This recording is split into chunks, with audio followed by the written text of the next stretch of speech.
உங்களுடைய என்னோட தகவலும் மனப்பூர்வமாக வாங்கிட்டேன். இதோட இந்த மண்டலாபிஷேகத்தை பற்றியும் ஒரு நல்ல விஷயங்களை ஆரம்பித்து நான் கேட்கிறது எவ்வளவு முக்கியத்துவம் அப்படின்னா, கும்பாபிஷேகம் ஒரு நாள்ல நிறைவடையுது. கும்பாபிஷேகம் நிறைவடைகிற அன்னைக்கு தான் இந்த உள்ள இருக்கக்கூடிய பகவானோ இல்ல நம்பிக்கையோ பிறப்பெடுக்கிறதா ஐதீகம். அன்னைக்குதான் குழந்தையா பிறப்பெடுத்து அன்றைய நாள்ல இருந்து ஒவ்வொரு வளர்ச்சியுமா எடுத்து 48வது நாளா பூர்த்தி அடைகிறதா ஐதீகம். அன்னைக்குதான் முழு மனிதனா மாறுவார். இந்த சக்தி, அதாவது இந்த சக்தியினுடைய வளர்ச்சி. ஒரு குழந்தை பெற்றெடுத்த உடனே ஒரே நாள்ல நீங்க 10 வயசு குழந்தையா மாத்திர முடியாது, இல்ல 15 வயசு குழந்தையா மாத்திர முடியாது. இப்ப இங்க இருக்கக்கூடிய குழந்தை காளிங்க நர்த்தனர் அப்படிங்கிற ஒரு சம்பவம், அவருடைய காலம் அப்படின்னா ஒரு 13 வயது. கும்பாபிஷேகம் பண்ணன்னைக்கே 13 வயசுக்கு போயிட மாட்டார். அந்த 13 வயது காலத்திற்கு வர்றதுக்கு ஒவ்வொரு நாளும் நீங்க என்ன நைவேத்தியம் கொடுக்குறீங்க, என்ன சாப்பிட கொடுக்குறீங்க, என்ன பூஜைகள் செய்யறீங்க, என்ன அபிஷேகம் பண்றீங்கன்னு ஒவ்வொன்றா வாங்கி தான் அதனுடைய சக்திகள் வளர்ச்சி அடையுது. அதனாலதான் 48 நாள் மண்டலாபிஷேக காலங்கள் அப்படின்னு சொல்லிட்டு மண்டலாபிஷேகங்கள் ஒவ்வொரு நாளும் சிறப்பா நடந்துட்டு இருக்கு. ஸோ இது நாள் வரைக்கும் மண்டலாபிஷேக காலங்கள் அப்படின்னு பாத்தீங்கன்னா நீங்களே புரிஞ்சுக்கலாம். இன்னைக்கு ஒரு கூட்டம் இவ்வளவு பேர் நிறைந்திருந்து ஒரு மண்டலாபிஷேக பூஜைகளை பார்த்திருக்கீங்க. பூஜைகள் வெகு சிறப்பா ஒவ்வொரு நாளும் நடந்துட்டு இருக்கு. இன்னைக்கும் சிறப்பா பூஜை நடந்தது எல்லாரும் பார்த்திருக்கீங்க. இன்னைக்கு என்னோட அழைப்பை ஏற்று வந்த நீங்க ஒவ்வொரு நாளும் ஒருத்தர் அழைப்பு கொடுத்தாதான் கோவிலுக்கு வரணுங்கிற ஒரு மனப்பாங்கு இருக்கிறதா நான் பாக்குறேன். கோவிலுக்கு என் பூஜை நீங்க வாங்க, என் பூஜையில வந்திருந்து நீங்க கலந்துக்கோங்க சொன்னாதான் வரணுங்கிற ஒரு மனப்பாங்கு இங்க இருக்கிற அவ்வளவு பேர்த்துக்கிட்டே நான் பாக்குறேன். சோ அந்த மனப்பாங்கு வேண்டாம்ங்கிறதுக்காக என்னுடைய முதல் குறிப்பு, அதாவது நான் எடுத்த உடனே சொன்ன மாதிரி கோவில்ல இருக்கக்கூடியவர் ஒரு குழந்தை பருவத்தில் இருக்கக்கூடிய ஒரு தெய்வம். இவரை வளர்ச்சி அடைய வைக்கிறதுக்கு உங்களுடைய ஒவ்வொருத்தருடைய பங்கும் இருக்கணும். உங்களோட ஒவ்வொருத்தருடைய பங்கு அப்படின்னா, உங்க கையில இருந்து வரக்கூடிய ஒரு எண்ணெய், உங்க கையில இருந்து வரக்கூடிய ஒரு பூ, உங்க கையில இருந்து வரக்கூடிய பால், இது எல்லாமே உங்களுக்கு ஒரு பெரிய வளத்தை கொடுக்கலாம்.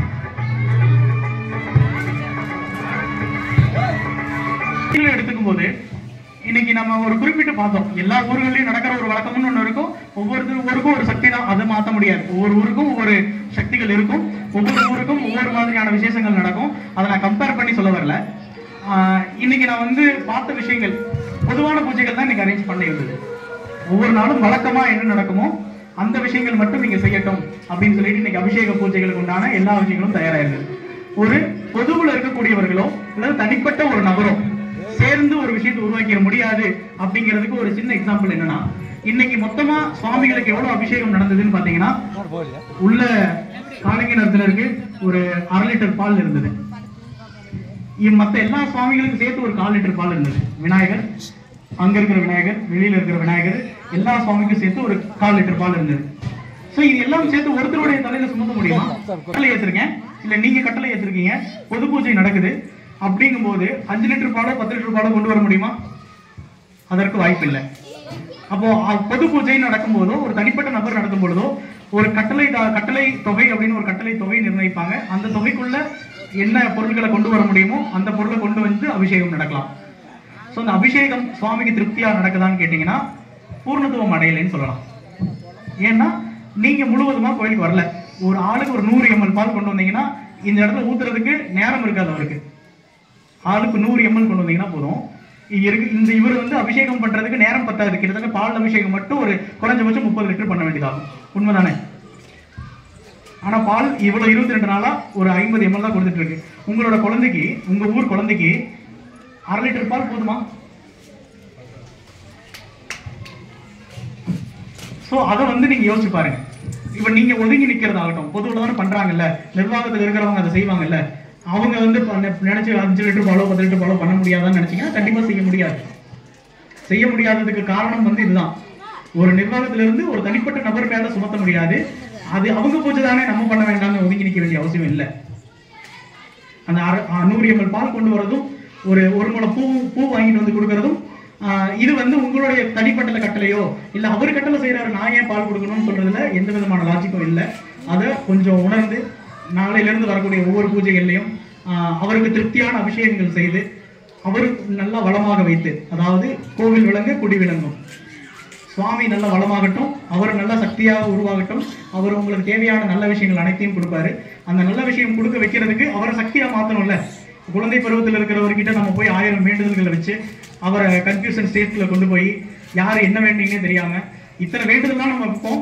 நமக்கு கார் வேணும், பங்களா வேணும், வீடு வேணும், சொத்து வேணும், எல்லாம் வேண்டுவோம், குழந்தை வேணும், எல்லா பாக்கியத்தையும் வேண்டுவோம். ஆனா அவருக்கு நம்ம திருப்தியா செய்யறோமா அப்படின்னு கேட்டா இல்ல. உங்க வீட்டுல பிறந்த குழந்தைக்கு நீங்க வந்து கண்டிப்பாக ஒரு நாளைக்கு 1/2 லிட்டர் பாலோடு நிறுத்த மாட்டீங்க. பூவோ இல்ல அலங்காரமோ ஒரு விஷயம் நடக்குது அப்படின்னா ரொம்ப குறுகிய ஒரு விஷயத்துல நடந்து முடியாது இல்லையா? இந்த மாதிரி சின்ன சின்ன குறைகள் ஏற்பட்ட இதா இருக்கு. ஒரு மண்டலாபிஷேகம் இன்னும் நல்லா நடக்கலாம். இது குறையா சொல்லல, இது வரைக்கும் நடந்ததை இதை நீங்க எல்லாரும் உணரணுங்கிறதுக்காக தான் இந்த கருத்து. பால எக்ஸாம்பிளா எடுத்துக்கிட்டேன், பால் அப்படிங்கிற ஒரு விஷயத்தை எக்ஸாம்பிளா எடுத்துக்கிட்டேன். மாறா இந்த கடவுளுக்கு என்ன தேவைப்படுதுன்னா ஒற்றுமையா எல்லாரும் வந்து நின்று இங்க பூஜைகளை பார்க்கறதும், எல்லாரும் ஒன்னா நின்று ஒரு கும்மி அடிக்கிறதும், சந்தோஷமா இங்க கொடுக்கக்கூடிய பிரசாதத்தை சாப்பிட்டுட்டு போறதும், இதெல்லாம் தான் இந்த கோவிலுக்கு தேவை. இதையெல்லாம் பார்க்க தான் சக்தி ஏற்படும். கூட்டு வழிபாடு எப்பவுமே சக்தி தான். நீங்க ஒவ்வொருத்தரும் சேர்ந்து உங்களோட தனிப்பட்ட குடும்பத்துக்கு வேண்டதோட சேர்ந்து கோவிலும் வளமாகணும்னு நீங்க வேண்டலாம். கோவில் நல்லா இருந்தா நீங்க நல்லா இருப்பீங்க. அப்ப கோவில் வளமாகணும்னு ஒருத்தர் வேண்டதுக்கு பதிலா 200 பேர் வேண்டினீங்கன்னா அவருடைய சக்தி ரொம்ப அதிகமாகும்னு அர்த்தம். ஒரே விஷயத்தை திரும்பி திரும்பி வேண்டதாக. நம்ம இப்போ யூஸ்வலா நம்ம நிறைய இடத்துல கேள்விப்பட்டிருப்பீங்க. இன்னைக்கு வாட்ஸ்அப் மயம் இருக்கு, ஃபேஸ்புக் இருக்கு, அவ்வளோ சோசியல் மீடியா இருக்கு. எல்லா இடத்துலையும் நீங்க கவனிப்பீங்க என்னன்னா ஒரே விஷயம், யாராவது ஒருத்தருக்கு உடல்நிலை சரியில்லை வேண்டிக்கோங்க அவங்களுக்கு சரியாகட்டும் அப்படின்னு சொன்ன உடனே அதற்காக 500 பேர் 5000 பேர் 50000 பேர்னு வேண்டுவோம் இல்லையா? அந்த ஒரு கூட்டு வழிபாடு அவங்களை காப்பாற்றலாம். இது வந்து பிரார்த்தனை. கோவிலுக்கு போய் தான் வேண்டுமானா அதை விட சக்தியானது. ஒரே எதற்காக கோவிலுக்கு வர்றீங்கன்னா ஒரு எல்லாரோட மனநிலைமையும் ஒன்னா இருக்கணுங்கிறதுக்காக தான். எல்லாரோட மனநிலைமையும் ஒன்னாகட்டும், ஒன்னாச்சுனாவே உங்களோட வேண்டுதல்கள் அதிகமா பலிதமாகும் அப்படிங்கிறது. அப்போ இவ்வளவு பேர் இருக்கீங்க, இவ்வளவு பேருடைய மனநிலைமை ஒரே மாதிரி இருக்கான்னு கேட்டீங்கன்னா அதுவும் இல்லை. ஒவ்வொருத்தரோட மனநிலைமையும் வெவ்வேறு மாதிரி இருக்கு.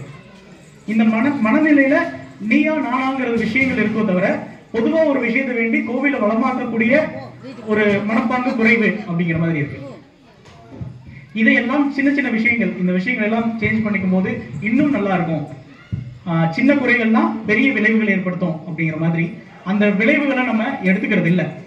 ஒரு அறிகுறி என்னன்னா, அந்த இடத்துல போகாதீங்க பிரச்சனையாகும், இல்ல அந்த இடத்துக்கு போகாதீங்க தீப்பற்றும், அந்த இடத்துக்கு போகாதீங்க விழுந்துருவீங்க அப்படின்னு உங்களுக்கு காரணத்தையும் சொல்ல வேண்டியதா இருக்கு. போகாதீங்கன்னு மட்டும் சொல்லிட்டா என்ன, போனா என்ன நடக்கும்னு பாப்பீங்க. இந்த இடத்துக்கு போகாதீங்க அப்படின்னு ஒருத்தர் கருத்து யாராவது சொல்லிட்டாங்கன்னா அது போய் பார்த்தா என்ன ஆகும்னு தோணிடுது உங்களுக்கு. ஆனா அதுவே மாற என்ன சொல்லணும், அங்க போனா உங்களுக்கு ஆபத்து இருக்கு, இதை பண்ணீங்கன்னா உங்களுக்கு ஆபத்து இருக்குன்னு சொன்னா அப்பவும் சில பேர் வந்து மேபி அந்த ஆபத்து என்னன்னா பார்த்தேன்னு நினைக்கலாம். ஆனா ஒரு விஷயம் அனுபவிச்சவங்க சொன்னா கேட்டுக்கணும் அப்படிங்கிற ஒரு தாத்பரியங்களோட தான் நிறைய விஷயங்களை மாத்திக்க முடியும். இது வந்து நான் சொல்ல வந்த ஒரு முக்கியமான கருத்து. இதற்கு மேல நான் உங்களை கேட்டுக்கிற ஒரே ஒரு ரெக்வெஸ்ட், ஒரு இது என்ன அப்படின்னு கேட்டீங்கன்னா வேண்டுகோள் அப்படின்னு வச்சுக்கோங்க. இந்த வேண்டுகோள் இனி வரக்கூடிய எல்லா மண்டலாபிஷேகங்களையும் இது இவருடைய பூஜை அவருடைய பூஜைன்னு தனிப்பட்டு பார்க்க வேண்டிய அவசியம் இல்லை. இது காளிங்க நரதனுடைய பூஜை, துர்க்கை அம்மனுடைய பூஜை, திருமலை பகவானுடைய பூஜை, அவங்களுக்கு தான் பூஜை நடக்குது. சிவாச்சாரியார் ராஜேஷ்க்கு நடக்கல, இங்க இருக்கக்கூடிய காணியாளர் ரவி அவருக்கு நடக்கல, ஊர் பண்ணாடி அவர்களுக்கு நடக்கல. அவங்க சுவாமிக்கு குளிர்விக்கிறாங்க. இந்த தனிப்பட்ட நபர் சுவாமியை குளிர்விக்கிறாங்க. அது அவரோட பூஜை அல்ல. அப்படி நீங்க புரிஞ்சுக்கிறது தவறான கான்செப்ட்ங்கிறதுக்காக இதை சொல்ல வரேன். நீங்க வந்து புரிஞ்சுக்க வேண்டிய விஷயம் என்னன்னா, அது காளிங்க நர்தனருக்கு நடத்தப்பட வேண்டிய பூஜை. இவரு ஒரு காரியகர்த்தா, அவ்வளவுதான். இவரை நியமிச்சது அவரு. நீ எனக்கு இந்த பொருள் தான் கொண்டு வந்து கொடுன்னு, அது அவங்களோட சக்திக்கு தகுந்த மாதிரி அவங்க நியமிச்சுக்கிறாங்க. இன்னைக்கு நான் செஞ்சேன்னா என்ன நியமிச்சது அவரு. எங்களோட பூஜை நடக்குது, சிவாச்சாரியார்கள் பூஜை நடக்குது அப்படின்னா எங்களை நியமிச்சது அவரு தான். அவருக்காக நாங்க இந்த விஷயங்களை பண்ணி முடிச்சிடறோம். அவர் எங்களை உருவாக்கிட்டார். இன்னைக்கு ஒரு நாள் நீ வந்து எனக்கு பால் கொடுத்துட்டு போ அப்படின்னு. அப்போ நீங்க உங்களுக்கு இப்ப 48 நாளைக்கும் சேர்ந்து உங்களால உங்களுக்கு ஒரு நாள் தான் பால் கொடுக்க முடியுமா அவருக்கு? எக்ஸாம்பிள் பால்னு சொல்லிட்டேன். பால் மட்டும் இல்ல, நீங்க ஒரு வெத்தலை பாக்கு வாங்கிட்டு வந்து கொடுக்கலாம், ஒரு எலுமிச்சம்பழம் கொடுக்கலாம், ஒரு பூ கொடுக்கலாம். எவ்வளவோ விஷயங்கள் இருக்கு சுவாமிக்கு தேவைப்படக்கூடிய விஷயங்கள். அந்த ஏதோ ஒரு விஷயங்கள் அவர் கைக்கு வந்ததுன்னா நீங்க கை வீசிட்டு வந்து போறதுல எந்த பலனும் இல்லை. வரும்பொழுது ஏதாவது ஒரு பொருள் கொண்டு வரது ரொம்ப முக்கியம். மண்டலாபிஷேகத்திலே ஆகட்டும், எந்த கோவில் ஆகட்டும், கோவிலுக்கு போகும்போது எண்ணெயாவது வெண்ணெயாவது, எண்ணெய் எடுக்கலாம், வெண்ணெய் கொண்டு வரலாம், எலுமிச்சை கொண்டு வரலாம், வெற்றிலை பாக்கு எடுத்துட்டு வரலாம். இந்த மாதிரி உங்க கையில் ஏதாவது ஒரு பொருளை கொண்டு வந்து கொடுத்துட்டு வேண்டுதல் எடுத்துக்கணும் அப்படிங்கிறதான். ஒரு பொருள் கொடுத்து வாங்குறது தான் நம்மளுடைய மரபு. நம்ம ஒன்று கொடுத்தோம்னா அது நமக்கு திருப்பி கிடைக்கும். அது நட்பு சம்பந்தமான விஷயங்களாகட்டும், என்ன விஷயங்களாக இருக்கட்டும். அப்போ நீங்க ஏதாவது ஒரு கொடுங்க, அவர் கண்டிப்பா நிறைவா திருப்பி கொடுப்பாரு. நான் அவர் திருப்பி கொடுக்கும்போது நிஜமாவே உங்களுக்கு வாங்குறதுக்கு கைகள் பத்தாது. அப்போ நீங்க உங்ககிட்ட கை நிறைய கொண்டு வாங்கன்னு கேட்கல, ஒரு கையில பிடிக்காத அளவுக்கு எந்த பொருளை வேணாலும் கொடுக்கலாம். அது மனமுகந்து கொடுங்க. மனமுகந்து கொடுக்குற ஒரு விஷயத்துக்கு திருப்பி அவர் எப்போ கொடுக்குறாரோ கொடுக்கும்போது வாங்குறதுக்கும் உங்களுக்கு கைகள் பத்தாது, அது நிச்சயமா சொல்ல முடியும். அந்த மாதிரி கைகள் பத்தாம வாங்கினதுக்கு எவ்வளவோ நபர்கள் வந்து எக்ஸாம்பிளா இருக்காங்க. நம்ம அதை அனுபவிக்கல, இனிமேல் அனுபவிங்க. நீங்க அனுபவிக்கிறதுக்கு ஒரு காரணமா இருக்கட்டும் இந்த நாள். இது வரைக்கும் ஒரு புரியாம ஒரு விஷயங்களை நடத்தி கொண்டு போயாச்சு. ஏதோ ஒரு மண்டலாபிஷேகம் நடக்குது, கும்பாபிஷேகம் நடத்தினாங்க, கும்பாபிஷேகம் முடிஞ்சது, மண்டலாபிஷேகம் நடக்குது. மண்டலாபிஷேகம் பூர்த்தி அன்னைக்கு ஒரு ஹோமம் நடக்கும். அந்த ஹோமம் முடிச்ச உடனே ஒரு அன்னதானம் நடக்கும். அன்னதானம் சாப்பிட்டோமா வீட்டுக்கு போய் தூங்கணுமா அப்படிங்கிற ஒரு கருத்து மட்டும் நமக்கு எல்லாத்துக்கும் இருக்கும். அதுக்கு இடையில எதற்காக இது செய்யறாங்க, அதுல என்ன கிடைக்கும் அப்படிங்கிறது யாரும் உணர்வதில்லை. அந்த கருத்துக்கள் எல்லாம் கொஞ்சம் யோசிச்சு பாருங்க. அதே மாதிரி கொண்டு போனீங்கன்னா நிறைய வாழ்க்கை வளமாகும். வாழ்க்கை வளமாகிறதுக்கு நிறைய பேர் காரணமா இருக்காங்க. உள்ளூர்கள் இருக்கக்கூடிய நல்ல சக்தி வாய்ந்த தெய்வத்தை விட்டுட்டு வெளியூர்ல இருக்கக்கூடிய இன்னொரு தெய்வத்தை தேடி பலன் இல்லை. முதல்ல ஒரு குலதெய்வம், கிராம தெய்வம் தான் அடுத்த வழி. குலதெய்வத்துக்கு அடுத்ததான் உங்களுக்கு சக்தியை கொடுக்கக்கூடியது கிராம தெய்வம் மட்டும்தான். ஏன்னா நீங்க வசிக்கக்கூடிய இடத்தை ஒட்டி இருக்கக்கூடிய சக்தி அவங்கதான். அவங்கள இல்லாம குலதெய்வத்தை தாண்டி ரெண்டாவது கிராம தெய்வம், இந்த ரெண்டு சக்தியை தாண்டி பழனி முருகன் கூட உங்களுக்கு கொடுக்க மாட்டார். பழனி முருகன் உங்களுக்கு கொடுக்கணும்னா இவங்க ரெண்டு பேர்த்திட்ட கேள்வி கேட்காம தரமாட்டார். நீங்க காவடிக்கு போங்க, பாத யாத்திரை போங்க, என்ன வேணாலும் பண்ணுங்க. உங்களுக்கு வளம் வேணும், சக்தி வேணும்னா இவங்க ரெண்டு பேரும் ஆசீர்வாதம் கொடுக்காம உங்களோட தனிப்பட்ட குலதெய்வம் அவங்கள பார்த்துக்கோங்க. முதல்ல 1ஆம் நம்பர் அவங்க தான். அந்த 1ஆம் நம்பருக்கு அடுத்தது ரெண்டாவது உங்களுடைய கிராம தெய்வம். கிராம தெய்வத்தை நீங்க சரியா வழிபாடு பண்ணல, அவங்க உங்களுக்கு கொடுக்க வேண்டியது உங்களுக்கு கொடுக்கல, நீங்க கொடுக்க வேண்டியது அவங்களுக்கு கொடுக்கலனாலே இங்கேயே அந்த வலை கட்டாயிருச்சு. குலதெய்வத்துக்கு அடுத்ததா வந்த கிராம தெய்வ வலை கட்டாச்சுன்னா நம்ம இங்கிருந்து எவ்வளவு பெரிய யாத்திரைகள் போனாலும் பலன் இல்லை அப்படிங்கிறதான் வேதம். காசிக்கு போகலாம், அயோத்தியா போகலாம், கும்பமேளா நடக்குது, நான் போய் யமுனையிலேயே நீராடிட்டு வந்தேன், பாவம் கழிஞ்சிருமா, இப்படி எல்லாம் 1000 கேள்விகள் வைக்கலாம். ஜோதிட ரீதியாக எவ்வளவு பிரச்சனைகள் வேணாலும் இருக்கலாம். இந்த 2 தெய்வங்களை தாண்டி தான் இது எல்லாமே. இந்த தெய்வங்கள் உங்களுக்கு கொடுக்கணும்னு நினைச்சீங்கன்னா நீங்க என்ன கொடுக்கணும்னு நீங்க யோசிச்சுக்கோங்க. என்ன கொடுத்தா என்ன கிடைக்கும். வெறும் கை வீசிட்டு வந்தா எப்படி நம்ம கை நிறைய அள்ளிட்டு போறது. அப்போ அதை புரிஞ்சுக்கோங்க அப்படிங்கிறதான். அதாவது முதல்ல உள்ள வர்றதுக்கு யோசிங்க. நாள் தவறாம மண்டலாபிஷேக காலத்துல பூஜைக்கு வந்து கலந்துக்கிறதுக்கு யோசிங்க. அதற்கப்புறமா பொருள் கொண்டு வரதை யோசிக்கலாம். பொருள் கொண்டு வரதை யோசிச்சதுக்கு அப்புறமா ஒவ்வொரு பூஜைகளும் எதற்காக நடத்தப்படுதுன்னு கேளுங்க. கேட்டு தெரிஞ்சுக்கோங்க. நம்மளாவே ஒரு கருத்துக்களை யூகிக்க கூடாது. இது இப்படி இருக்குமோ அதனால பண்ணாங்களோ, அப்படி இருக்குமோ அதனால பண்ணாங்களோங்கிறது நீங்களா யூகிக்காம கேட்டு தெரிஞ்சுக்கலாம். கேட்டு தெரிஞ்சுக்கிறதுக்காக தான் அறிஞர்கள் பல பேர் இருக்காங்க. உங்களுடைய வீடுகள்ல இருக்கலாம், உங்களோட தெருக்கல்ல இருக்கலாம். அதுக்கப்புறமா நாங்க என்னைக்காவது ஒரு நாள் வர்றவங்க கிட்ட நீங்க கேட்கலாம். இந்த மாதிரி கேட்டு பல விஷயங்கள் தெரிஞ்சுக்கலாம். இது முதன்மையான விஷயம். மண்டலாபிஷேகத்தை இனிமேல் கொண்டு இந்த காலங்களில் ரொம்ப நல்லபடியாக கொண்டு போங்க. இது முதல் குறிப்பு. இரண்டாவது குறிப்பு, இப்போ சொல்ல வேண்டிய முக்கியமான விஷயம், இன்னும் நிறைய பேருக்கு இந்த கோவில் காளிங்கநாதரா திருமலை பகவானா அப்படிங்கிற சந்தேகம் இன்னும் இருக்கிறது கேள்விப்பட்டேன். நான் வந்து என்ன பேர் அவருக்கு வச்சிருக்கேன் அப்படின்னா, இது ஒரு ஊரோட ஒத்துழைப்பு இல்லாமல் வைக்கல. நம்ம அதை தெளிவுபடுத்தணும், நிர்வாகத்துல தெளிவுபடுத்தணும். சுவாமியோட விக்கிரகம் இதுதான், அவரோட கை கால் இப்படிதான் இருக்கு, இதற்கு இந்த பேர் தான் வரும் அப்படிங்கிறத தெளிவுபடுத்தணும். நிர்வாகத்தில் இருக்கக்கூடியவங்க சரிதான், நீங்க எப்படி சொல்றீங்களோ அந்த மாதிரியே பண்ணிக்கலாம் அப்படின்னு சொல்லிட்டு அவங்க ஒத்துழைப்பு கொடுத்ததுக்கு அப்புறமா அவருக்கு பேர் காளிங்கநாதர்னு சூட்டியிருக்கோம். கும்பாபிஷேகம் முடிச்ச உடனே பெயர் சூட்டல் விழா இருக்கும். இந்த பெயர் சூட்டல் விழாலாம் யாரும் கேட்கவும் இல்லை, பார்க்கவும் இல்லை. ஏன்னா பெயர் சூட்டல் நடக்கும் பொழுது இந்த முன்னாடி நின்னது 10 பேர் தான். என்ன நடந்துச்சுன்னு தெரியாது. அப்போ கோவில்ல கும்பாபிஷேகம் முடிஞ்ச உடனே அடுத்தடுத்த கட்டத்துக்கு நம்ம பயணிச்சு போயிடும். நீங்க வீட்டுல நிறைய பேர் வந்திருக்கலாம், நபர்கள் வந்திருக்கலாம், கவனிச்சிருக்கலாம், அவங்கள கவனிக்கணுங்கிறதுக்காக கோவில் விட்டு போயிருக்கலாம், அதெல்லாம் இருக்கட்டும். இருந்தாலும் என்ன நல்ல விசேஷம்லாம் நடந்துச்சு அப்படின்னு சொல்றதுக்கு கேட்கறதுக்கு கூட இன்னைக்கு நபர்கள் இல்லை. ஸோ அந்த வகையில இங்க இருக்கக்கூடியவர் பாம்பு மேல நடனம் ஆடக்கூடிய ஒரு கிருஷ்ணர். பாம்பு மேல நடனம் ஆடுறாருன்னா அதற்கு ஒரு அவதாரமே இருக்கு, காளிங்க நர்த்தனர். சரிங்களா? அதாவது கிருஷ்ண பரமாத்மா ஒரு ஆத்துல தன்னுடைய நண்பரை காப்பாத்துறதுக்காக உள்ள போறாரு. அந்த ஆத்துல வந்து முழுவதும் கண்ட்ரோல்ல வச்சிருந்தது யாருன்னா காளிங்கன் அப்படின்னு சொல்லக்கூடிய ஒரு சர்ப்பம். 5 தலை கொண்ட ஒரு சர்ப்பம் தான் அந்த ஆத்துப்படுகைக்கு முழுவதும் அதிபதி அப்படின்னு இருந்த காலத்துல இவர் வந்து தன்னோட நண்பரை காப்பாத்துறதுக்காக ஆத்துல குதிக்கிறாரு. ஐயோ இவரும் போயிட்டாரு, அந்த காளிங்கன் கிட்ட இருந்து தப்பிக்க முடியாதுன்னு சொல்றாங்க. அவர்கிட்ட போராடி இவர் வந்து அந்த குழந்தையும் காப்பாத்துவாரு, அதோட அந்த ஊர் மக்களையும் காப்பாத்துவாரு. அதற்கப்புறமா அதே காளிங்கன் அந்த ஊருக்கு காவலா மாறும். அதனால அந்த காளிங்கனை நர்த்தனம் பண்ணவர். காளிங்கன்னு சொல்லக்கூடிய பாம்பை நர்த்தனம், அதாவது அழிச்சவர், அவருடைய அகங்காரத்தை அழிச்சவர். அவர் அழிக்கல, அவரோட அகங்காரத்தை அழிச்சு அவர் தன்னோட பாதத்து மேல ஏறி நின்று, அதாவது அதோட பாம்போட பாதத்து மேல ஏறி நின்று நடனம் ஆடினதுனால காளிங்க நர்த்தன கிருஷ்ணர் அப்படின்னு சொன்னார். அது மேல ஏறி நின்று ஆடினாரு அப்படின்னு ஏறினாலும் அவருடைய விஷயங்களை அழிச்சதால இவர் காளிங்க நர்த்தனர் பேரு. அந்த காளிங்க நர்த்தனர் அவதாரம் அப்படின்னு சொல்லக்கூடியது அபூர்வமான ஒரு அவதாரம் தான். கிருஷ்ணர்ல நீங்க எத்தனை பேர் தெரியுமோ அதுல ஒருத்தர் இவரு. அந்த மாதிரி ஒரு விக்கிரகம் தான் இங்க இருக்கு. காளிங்க நர்த்தனர் ஒரு விக்கிரகத்தை வச்சுக்கிட்டு நம்ம ஒரு பேரை தப்பா உச்சரிக்க முடியாது. மாத்தி பேரை உச்சரிக்கிறது அப்படின்னு எப்படி இருக்கும்னா பழனிமலை முருகன் மாதிரி வச்சுக்கோங்க. பழனிமலை முருகனோட ஒரிஜினல் பேரு தண்டாயுதபாணி. எத்தனை பேர் தண்டாயுதபாணின்னு கூப்பிடுறீங்க? தண்டாயுதபாணி கோவிலுக்கு போகணும்னு எத்தனை பேர் கூப்பிடுறீங்க? அவர் ஒரிஜினல் பேரு எல்லாத்துக்கும் மறைஞ்சிருச்சு, முருகன் கோவில், அவ்வளவுதான். முருகன் முருகன் முருகன். நார்த் இந்தியாவில் முருகன் தான் யாருன்னே தெரியாது. அது ஒரு பெயர் காரணம். முருகா அப்படின்னா அழகுன்னு அர்த்தம், அவ்வளவுதான். அழகானவனே அப்படின்னு கூப்பிட்டு இருக்கோம் நம்ம எல்லாம், அவ்வளவுதான். அவருக்கு பெயர் காரணமே இல்லை. தண்டம் வச்சிருக்கிறதுனால தண்டாயுதபாணின்னு வச்சோம். பிறப்பு பேரு சிவபெருமான் வச்ச பேரு, பார்வதி வச்ச பேரு கார்த்திகேயன்ங்கிற பேர் நம்ம மறந்துட்டோம். ஒரிஜினல் பேரும் வைக்கல. பெயர் காரணமா இருக்கக்கூடிய தண்டாயுதபாணின்னு நம்ம கூப்பிடல.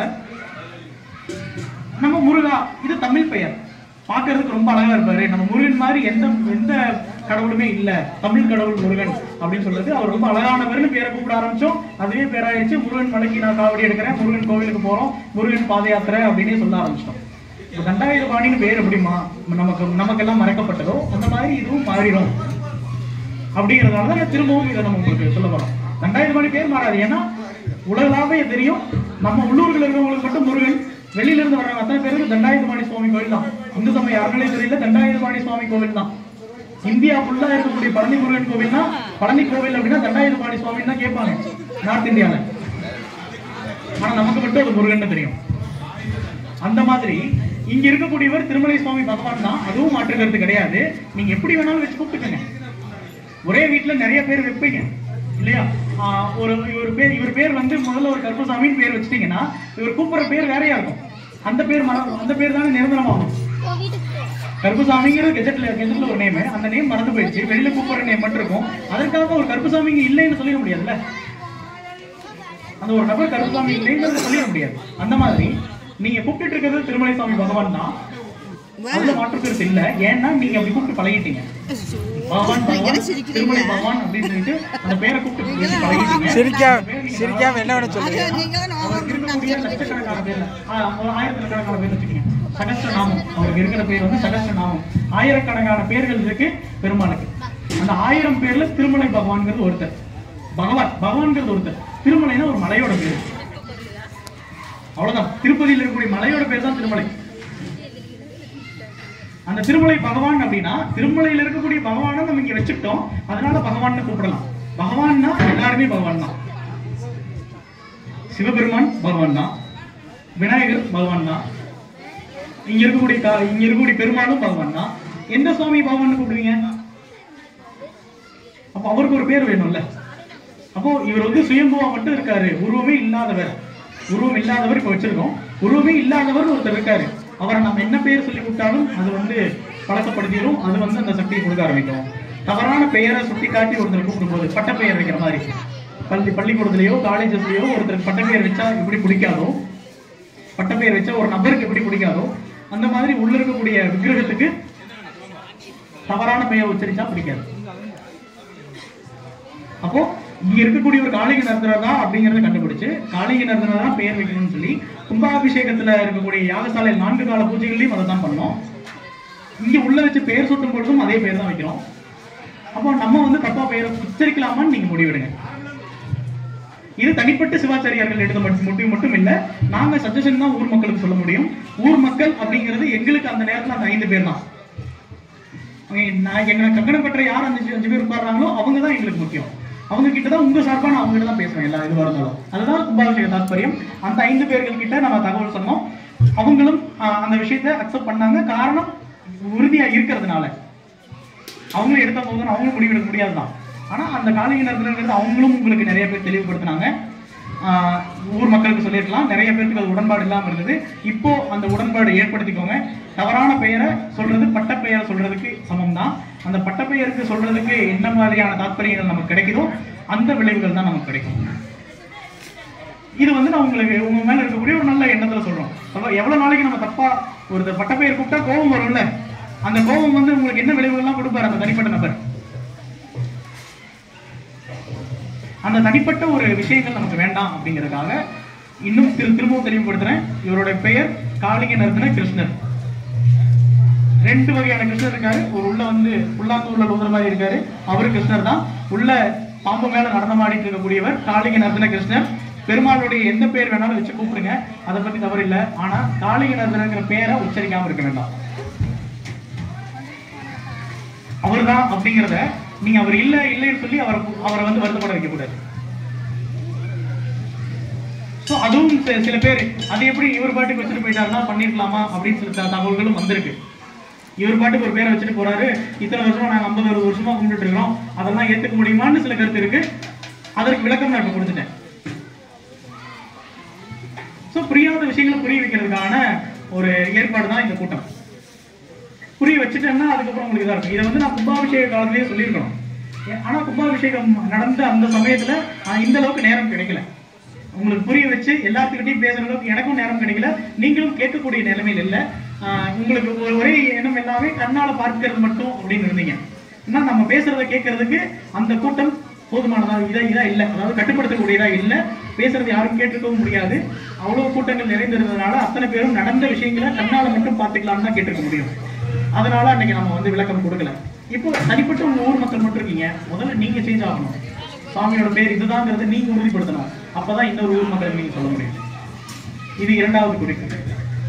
இந்த 2வது குறிப்புக்கு அப்புறமா 3வது, இந்த ஊர் மேல ஏதோ ஒரு பற்றுதல் காரணமா எனக்கு இருக்கக்கூடிய ஒரு சின்ன விஷயம், ஒரு வேண்டுகோளா வைக்கிற விஷயம் 3வது.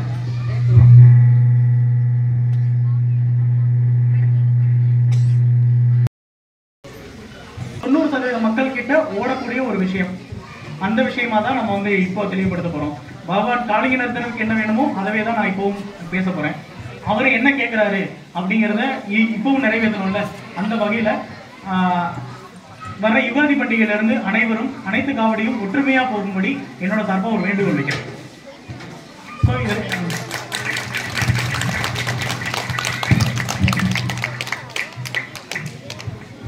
இந்த வேண்டுகோளுக்கு ஏதாவது உங்ககிட்ட இருந்து எதிர்கருத்து இருந்தா தாராளமா சொல்லலாம். இதற்கு முன்னாடி இருந்ததுக்கு எதிர்கருத்து இருக்குமா இல்லையான்னு எனக்கு தெரியல. அதனால அந்த எதிர்கருத்து வந்து கட்டாயமான குறிப்புங்கிறதுனால இதுக்கு முன்னாடி நம்ம கருத்து கேட்கல. இப்போ சொல்ல இந்த இதுல யாருக்காவது எதிர்கருத்து இருந்தா நீங்க சொல்லலாம்.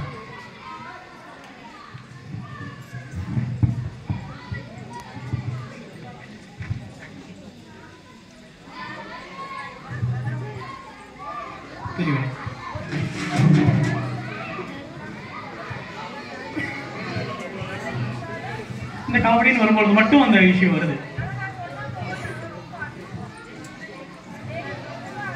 நிச்சயமா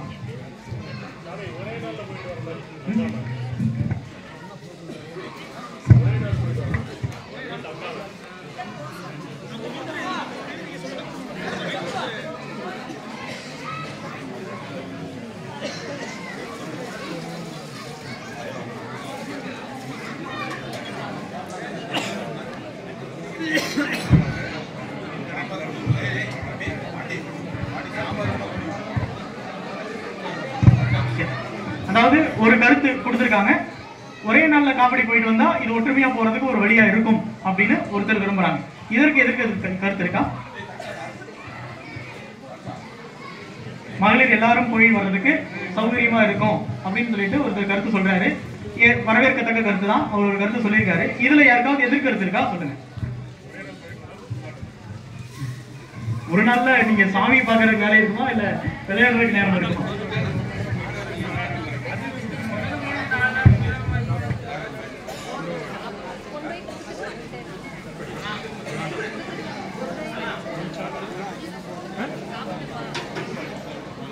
சரி, இன்னொரு கருத்து வந்திருக்கு. 3 நாள் காவடி குறைந்தபட்சம் போகணும் அப்படின்னு கேட்கிற கருத்து. அதாவது இதுதான் எதிர்கருத்து சொல்லியாச்சு. இந்த பிரிவுக்கு காரணம் 2 முரண்பாடான கருத்து இல்லையா? 3 நாள் போகணும்னு ஒருத்தர் சொல்றாங்க, ஒரே நாள்ல போயிட்டு வரலாம்னு ஒருத்தர் சொல்றாங்க. இது 2க்கும் முரண்பாடான கருத்து இல்லைங்களா? அப்படிதான் இப்போ வந்திருக்கு. இப்போ வந்து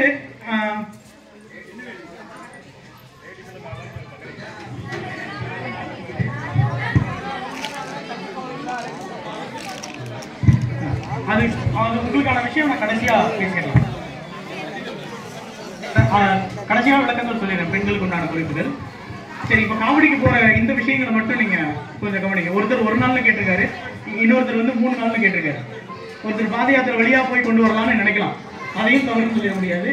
இவர் சொல்ற கருத்து, நான் வந்து பெண்களை 3 நாளை கூட்டு போய் தங்க வைக்க முடியாது, அந்த கருத்தும் ஏத்துக்கக்கூடிய விஷயங்கள் தான். 2 கருத்துக்கு ஒரு சொல்யூஷன் வரணும்ல. நான் சொல்லிடுச்சுன்னு பாத யாத்திரை போகணும்னு ஒருத்தர் விருப்பப்படுறாங்க. அதுதான் கருத்து என்ன சொல்றாங்க அதான் கேட்கணும். நீங்க எதிர்கருத்து மறுபடியும் சொல்லக்கூடாது. நீங்க அவங்க சொல்றதா கேளுங்க, நீங்க சொல்றதை கேட்பாங்க. பதில் தான் சொல்லணும், நீங்க வந்து எதிர்கருத்து சொல்லக்கூடாது. அப்படிங்க நாங்க போனோம்னா பாத யாத்திரை போற மாதிரி இருந்தா எல்லாரும் ஒண்ணு சேர்ந்துக்கிறோம் அப்படின்னு கேட்காங்க. பாத யாத்திரை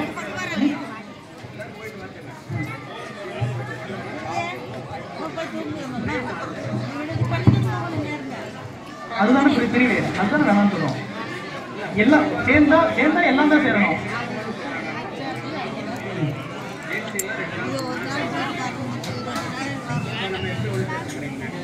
இதுக்கு நம்ம பேர் சொல்லலாம். பொதுவாக நான் சொல்றதே நீங்க கேட்டுக்கல பெயினா, நான் அதுக்குள்ள என்னோட முடிவு நீங்க ஒரு கருத்து சொல்றீங்க, ஏற்றுக்கக்கூடியதுதான். 3 நாள் வந்து வேண்டாம், ஊருக்கு பண்ணிக்கலாம் அப்படின்னு அப்படியே இருந்தாலும் 2 பிரிவுக்கு அப்படித்தானே. இங்க இருந்து ஒண்ணா வரீங்க, சரி நான் உங்ககிட்ட வரீங்க, நீங்க ஒரு காவடி நடத்துறீங்க, நீங்க 1 நாள் போயிட்டீங்க, நீங்க வந்து சேர நாள் என்ன நாள்? யுகாதி நாள் இருக்கும். யுகாதி அன்னைக்கு தீர்த்தம் போடுறீங்க அப்படிதானே? யுகாதி அன்னைக்கு நோம்பு. இன்னொரு காவடி தனியா வந்து 3 நாள் நடந்து போயிருப்பாங்க, அவங்களும் 1 நாள் வந்துருவாங்க. நீங்க போனதுக்கு ஆல்ரெடி தனியா பங்கு பண்ணீங்களா? பண்றீங்க. அவங்க போறதுக்கு சும்மா பக்கத்துல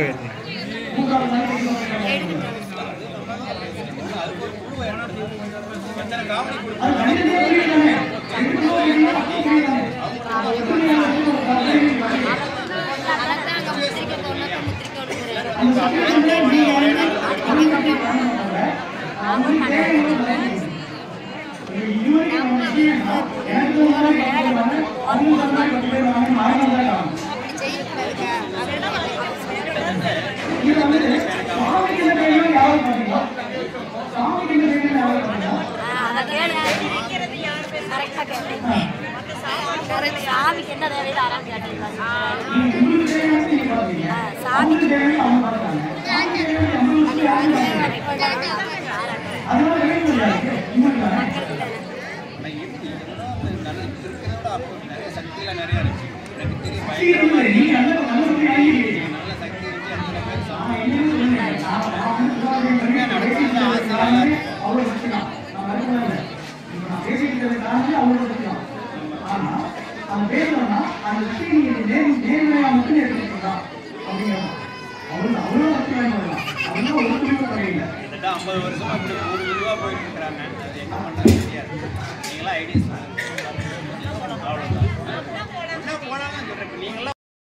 பேசி கலந்து ஒரு முடிவு எட்டப்பட்டிருக்கு. முடிவு அப்படிங்கிறது இந்த முறை பகவான் சார்பா நான் சொல்றேன்னு எடுத்துக்கோங்க தயவு செய்து. இந்த ஒரு முறை அடுத்த முறையில இருந்து ஊர் கட்டுப்பாடுக்குள்ள கொண்டு வந்துருங்க. அந்த ஊர் என்னோட கட்டுப்பாடுல தான் போகிறதுக்கு நீங்க முடிவு மனசுல வச்சுக்கோங்க. ஸோ அதை உங்களுக்கு நான் சொல்லக்கூடிய சில விதிகளை அனைவருமே எடுத்துக்கோங்க. விதி விதிவிலக்குகள் அப்படிங்கிறது.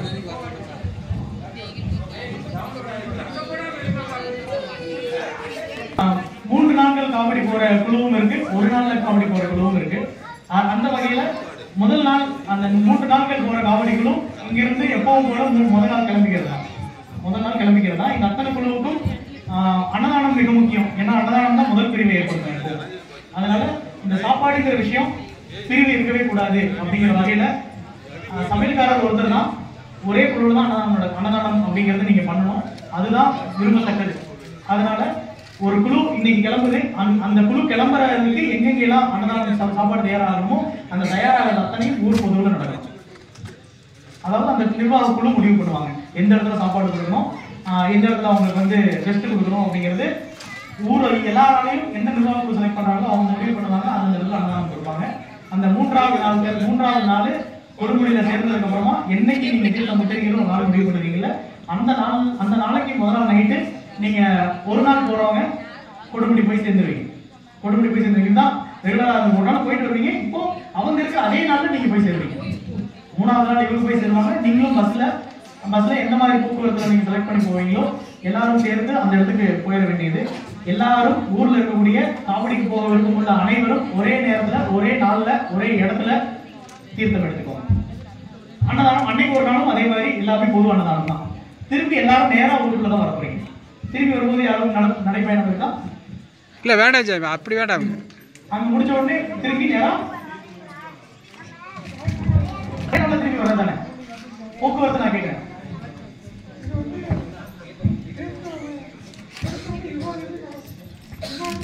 யுகாதிக்கு தீர்த்தம் பண்ற மாதிரி ஏற்பாடுகள் நடக்கணும். அதற்கு 3 நாளைக்கு முன்னாடியோ 4 நாளைக்கு முன்னாடியோ அப்படிங்கிறது தீர்மானம் பண்ணணும். 3 நாளைக்கு முன்னாடி நாள் கிளம்புறீங்களா இல்ல திரும்பி வரும்போது நடந்துதான் வருவோம் அப்படிங்கிற குழு இருந்தால் நடந்து வரீங்களோ இல்ல பேருந்துல வரீங்களோ அது அவங்களுடைய விருப்பம். அது அவங்களுடைய தனிப்பட்ட பக்தி சார்ந்தது. இந்த பக்தியில விதிவிலக்குகள் மட்டும் நம்ம அப்ளை பண்ணலாம். அந்த 3 நாளைக்கு முன்னாடி நடந்து போறீங்களா இல்ல 2 நாள் போயிட்டு வர்றதுக்கு 2 நாள் ஆகுது அப்படின்னு முடிவு பண்றீங்களா? இது எல்லாம் இப்ப திரும்பவும் அந்த நிர்வாகங்கள் யார் இப்ப முடிவாகிறாங்களோ அவங்க உங்களுக்கு கருத்து சொல்லுவாங்க. இப்படிதான் இந்த யுகாதி திருவிழாவுக்கு உண்டான விஷயங்கள் நடக்கும் அப்படிங்கிறது. இந்த யுகாதி திருவிழாவுக்கு 3 நாளைக்கு முன்னாடி எல்லாரும் போங்க. ஒரு நாள் போறவங்க முதல் நாள் நைட்டு கிளம்பி போய் தங்கி இருந்து காலையில தீர்த்தம் எல்லாமே சேகரிச்சுக்கோங்க. திரும்பவும் ஊருக்குள்ள வர்றதும் ஒரே நாள்ல தான். தீர்த்தம் யுகாதி அன்னைக்கு செலுத்த வேண்டியது அவசியம். யுகாதி அன்னைக்கு தான் சிறப்பு அவருக்கு. அதாவது யுகாதி அப்படிங்கிறதுடைய தாற்பயம் என்ன அப்படின்னு கேட்டீங்கன்னா 3 யுகத்துக்கு அதிபதி 4வது யுகம் இன்னைக்கு கிருஷ்ண அவதாரம் எடுக்க கலியுகத்தினுடைய அவதாரம் எடுக்கக்கூடிய கலியுகம் நடந்துட்டு இருக்கு. ஆல்ரெடி 3 யுகம் முடிஞ்சது. 3 யுகத்திற்கான அதிபதி காவலனாய் இருப்பதனால யுகாதி பண்டிகை அவருக்கு. அந்த யுகத்தை உருவாக்குனதே அவர் தான். ஒவ்வொரு யுகத்துக்கும் 9800 வருடங்கள்னு சொல்றாங்க. ஒரு யுகத்திற்கு 9800 வருஷங்கள், கிட்டத்தட்ட 10,000 வருஷம். 10,000 வருஷம் ஒரு யுகத்துக்கு முடியும். அந்த 10,000 வருஷத்துக்கு காவலன் பெருமாள் தான், விஷ்ணு அப்படிங்கிற ஒரு ரூபம் தான். அதனாலதான் யுகத்திற்கு அதிபதியான அவருக்கு வருஷம் யுகாதியை செலுத்தி இந்த யுகத்துல நான் எல்லா இன்பங்களுக்கும் பாத்திரமாகணும், துன்பங்கள் எல்லாம் கலைந்து இன்பங்களுக்கு பாத்திரமாகணும்னு வேண்டப்படக்கூடிய ஒரு நாள். அதாவது அந்த யுகத்தினுடைய ஆரம்ப புள்ளி அப்படின்னு வச்சுக்கோங்க அந்த நாள் அப்படிங்கிறது. அதுதான் அதனுடைய தாற்பயம். அதை நம்ம தெலுங்கு வருட பிரபல் கொண்டாடுங்க, யுகாதியும் பொதுவாக கொண்டாடுங்க. ஆனா அந்த விஷயம் தெரிஞ்சுக்கணும்ல. நான் சிம்பிளா சொல்லியிருக்கேன். என்னுடைய கதை அப்படிங்கிறது ரொம்ப பெரிய விஷயம். ஒரு நாள் பத்தாது இந்த கதை அப்படிங்கிறது. யுகாதியுடைய வரலாறு அப்படிங்கிறது ஒரு நாள் பத்தாது. அப்போ அந்த அளவுக்கு பெரிய தாற்பயம் கொண்ட ஒரு விஷயம். அந்த மாதிரி ஒரு ஆலயங்களும் நம்ம உங்களுக்கு அமைஞ்சிருக்கு. அந்த மாதிரி ஒரு சுவாமியுடைய ஸ்தானியம் உங்களுக்கு கிடைச்சிருக்கு. அதை வச்சு முழுமையா பயன்படுத்துங்கன்னு தான் நான் கேட்கிறேன். தீர்த்தம் பொண்ணாக்கு திருப்பி கொண்டு வரீங்க. இதுல 3 குழுவுல இருந்தோம். இப்போ 3 குழு ஆல்ரெடி பிரிஞ்சாச்சு. திரும்பவும் ஒன்று சேரும் பொழுது எப்பவுமே ஒரு சின்ன பிரச்சனைகள் இருக்கலாம். இந்த பிரச்சனைகள் எதுவுமே குழுவுல ரியாக்ட் ஆகக்கூடாது. அவங்களுடைய தனிப்பட்ட காரணங்களுக்காக குழுவை சார்ந்தவங்களோ பாதிக்கப்படக்கூடாது. அதுதானே விதி, பொது விதி. அப்படின்னா தானே குழுவை சார்ந்தவங்களோ பாதிக்கப்படக்கூடாது அப்படிங்கறத நீங்களே முடிவெடுத்துக்கோங்க. இதுல ரொம்ப முக்கியமானது தனி மனித ஒழுக்கம். நான் சின்ன பசங்களுக்கும் கேட்டுக்கிறேன், வயதானவர்களுக்கும் கேட்டுக்கிறேன். நான் சின்ன பசங்க தப்புன்னு சொல்லும் பொழுது வயதானவர்களையும் தப்புன்னு சேர்த்து தான் சொல்லணும். ஏன்னா இவ்வளவு வருடங்களா இவ்வளவு பிரச்சனையை சால்வ் பண்ணாம இருந்திருக்க கூடாது. இப்பவும் நீங்க அதே மாதிரி கொண்டு போனீங்கன்னா நீங்க இன்னொருத்தருக்கு கருத்து சொல்ற மாதிரி தகுதி இல்லாதவர்கள் அர்த்தம். நம்ம இன்னொருத்தருக்கு வேண்டுகோள் விடுக்கிறோம் அல்லது கட்டளை இடுறோம் அப்படின்னா கட்டளை இடுறதுக்கு நமக்கு தகுதி இல்லைன்னு அர்த்தம். அந்த தகுதி நமக்கு இல்லைங்கிற மாதிரியான ஒரு விஷயம் வேண்டாம் அப்படிங்கிறதுக்காக தான் நம்ம ஒரு முடிவு என்ன சொல்றோம் அப்படின்னா 3 குழுவில் இருந்தோம். 2 பேர் அவங்க குழுவில் இருந்தே சொல்லுங்க. 3 குழுவில் இருந்தோம். 3 குழுவில் இருந்து 2 பேர் நீங்களே சொல்லுங்க. அந்த 2 பேரை மட்டும் இந்த நிர்வாகம் உருவாயிருக்கும். இந்த வருடத்தினுடைய காவடி, இந்த வருட காவடி முடிந்ததுக்கு அப்புறமா ஊர் ஒற்றுமை அப்படிங்கிறது எல்லாம் இருந்ததுக்கு அப்புறமா பொதுவா மொத்த பேர்கள்ல இருந்து நீங்க செலக்ட் பண்ணுங்க. இந்த வருஷத்துக்கு இவங்க, இந்த வருஷத்துக்கு இவங்க அப்படின்னு சொல்லிட்டு ஊர்ல பொதுவா மொத்தமா நீங்க செலக்ட் பண்ணலாம். அது அடுத்த வருடத்துல இருந்து. இந்த வருடத்துல ஆல்ரெடி 3 குழுவா இருந்ததுனாலதான் இந்த விஷயம். அதுக்கப்புறமா நீங்க 100 பேர் சேர்ந்து பாருங்க. இந்த வருஷத்துல ஒரு மனதாக நான் இவரை தான் நிர்வகிக்கிறேன், ஒரு மனதாக இவரை தான் நினைக்க வைக்கிறேன் அப்படின்னு சொல்லிட்டு அடுத்த வருஷத்துல இருந்து வருஷம் நிர்வாகிகளை மாத்திக்கங்க. அது எனக்கு தெரிஞ்சு இங்க பிரச்சனைகளே இல்லாம போறதுக்கு ஒரு வழியா இருக்கும். வருடத்திற்கு ஒரு முறை நிர்வாக குழு மாற்றப்படும் அப்படிங்கிற ஒரு விதி வச்சுக்கோங்க. உங்களுக்குள்ள சப்போர்ட் பண்ணிக்கலாம். எனக்கு ஓகே இவர் நல்லா பார்த்திருக்காரு அப்படின்னு உங்களுக்கு விருப்பம் தான் நீங்க அவரவே எடுத்துக்க தாராளமா. இது என்னோட வேண்டுகோள் தான். நீங்க 2வது வருடங்கள்ல இருந்தும் திரும்பவும் நான் நம்ம இந்த வேண்டுகோள் கூட கொடுக்க முடியாதுதான். நீங்க அதுக்கப்புறம் சேஞ்ச் ஆயிக்கோங்க அப்படின்னா ஒரே வார்த்தையை நான் சொல்ல முடியும். தவிர அடுத்த ஒவ்வொரு வருடங்களும் நீங்க தீர்மானிச்சுக்கிறது தான். அப்ப நம்ம இந்த வருஷத்தை மட்டும் பேசுவோம். அந்த வகையில நீங்களே சொல்லுங்க. 3 குழு இருக்கு. 3 குழுல அந்த குழுல இருக்கிற 2 பேர்த்த நீங்களே முன்னாடி கட்டு.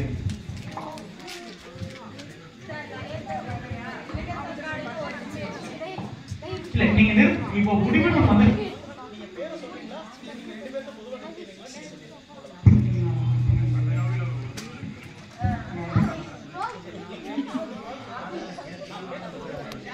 குழுவில் இருந்தும் 2 பேர்கள் அவங்களே கொடுத்தவங்க தான். இப்போ அந்தந்த குழுவில் இருக்கிறவங்க அப்படிங்கிற பிரிவு இங்க இருக்கக்கூடாது. 6 பேர் சொன்னாலும் அனைத்து குழுவில் இருக்கிறவங்களும் கேட்கணும். இப்ப இருந்து அனைத்து பேருமே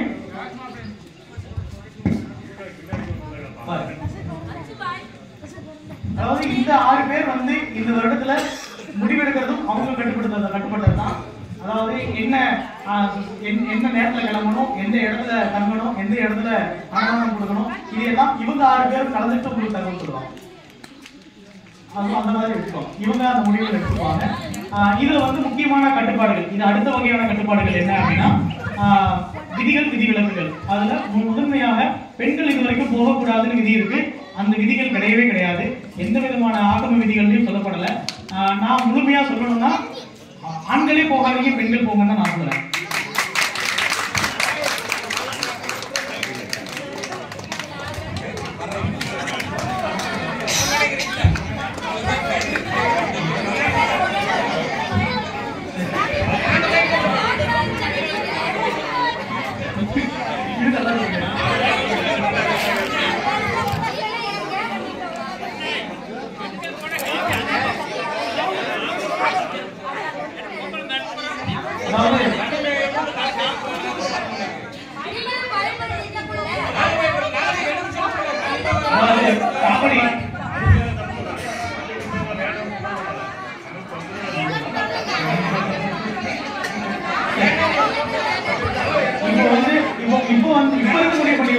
நடந்து முடிஞ்சதை விட்டாச்சு.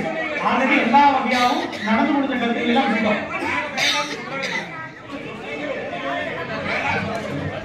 நடந்து முடிஞ்ச எல்லா கருத்துக்களையும் விட்டாச்சு. தயவு செய்து விட்டுருங்க. இதற்கு மேல பெண்கள் போகக்கூடாதுன்னு எந்த விதமான கட்டுப்பாடுகளும் கிடையாது. அப்படி ஒரு விஷயமே ஆரோக்கியம் கிடையாது, எதுவே கிடையாது. நதிகள் அப்படின்னாலே பெண்கள் தான். நதிகள் அத்தனை பேரும் பெண்களோட பெண்கள். அவங்க போகாம அந்த தீர்த்தம் எடுக்கக்கூடிய நிகழ்வுகளும் முழுமை கிடையாது. அதனால தாராளமாக பெண்கள் போகலாம். இதற்கு விதிகள் எந்த பிராமணர்களும் சொல்ல முடியாது, எந்த குருமார்களும் சொல்ல முடியாது, எந்த தெய்வமும் சொல்ல முடியாது. தெய்வம் யாரும் தெய்வங்கள் கொடுத்திருக்கக்கூடிய எவ்வளவோ விளக்கங்கள்லாம் இருக்கு. பொம்பளை போகக்கூடாது அப்படின்னு அப்படி போன ட்ரிப் நடந்தது. அதனால சுத்தமா முடியும். நீங்க அதாவது இனிமேல் பெண்கள் போறதுல எந்த விதமான கட்டுப்பாடுகளும் இல்லை, தாராளமா போயிட்டு வரலாம். இந்த விதியில அடுத்த விதிகள் பேசணும் அப்படின்னா நெகட்டிவா காட்டப்பட்டது அப்படின்னு சொல்லக்கூடிய சில விஷயங்கள் இருக்கு.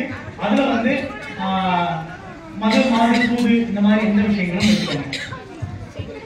விளையாடணும் வேண்டாம். சூது அப்படின்னு சொல்லக்கூடிய விளையாட்டு எந்த விளையாட்டும் இந்த தீர்த்த யாத்திரையில இருக்கக்கூடாது. பகவானுக்கு அது ரொம்ப ரொம்ப தேவை. அது மிக எதிரானது. சரிங்களா? அதாவது நீங்களே மகாபாரத கதை படிச்சிருக்கீங்க. சூதுக்கு எதிரானவர் கிருஷ்ணர். அந்த சூதுல அந்த நபர் இருந்திருந்தாருன்னா அந்த சூது நடந்திருக்காது, அந்த அவ்வளவு பெரிய பிரச்சனை நடந்திருக்காது இல்லையா? அப்ப சூதுக்கு எதிரானவர்ங்கிறது அதை காட்டியிருக்காங்க. மகாபாரத கதை அப்படிதான் இருக்கு. அந்த வகையில இருக்கிறவங்க யாருக்கு விருப்பம் இருந்தாலும் சரி, நீங்க போய் எங்களுக்கு என்டர்டைன்மெண்ட் தான் வேணும்னா தயவு செய்து வீட்டிலேயே இருந்து விளையாடுவோம். அந்த விளையாட்டு விருப்பம் கொடுக்குற தயவு செய்து காவடிக்கு போக வேண்டாம். கோயிலுக்குள்ள வந்து உட்கார்ந்துக்கிட்டு விளையாடுறேன்.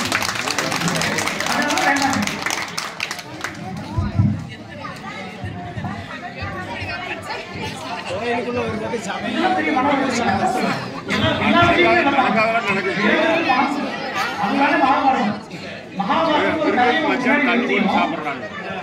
மகாபாரதம் ஒரு பெரிய கதையை எல்லாருக்கும் சொல்லியும் நம்ம வந்து என்டர்டைன்மெண்ட் அந்த ஒரு விஷயத்துல அடிக்ட் ஆகி அவ்வளவுதான் எல்லாத்தையும்.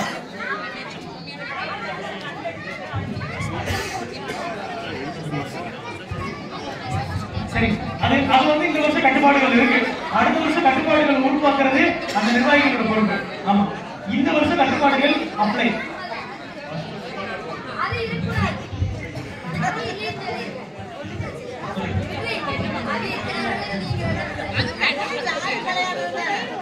அதுவே வேண்டாம். அது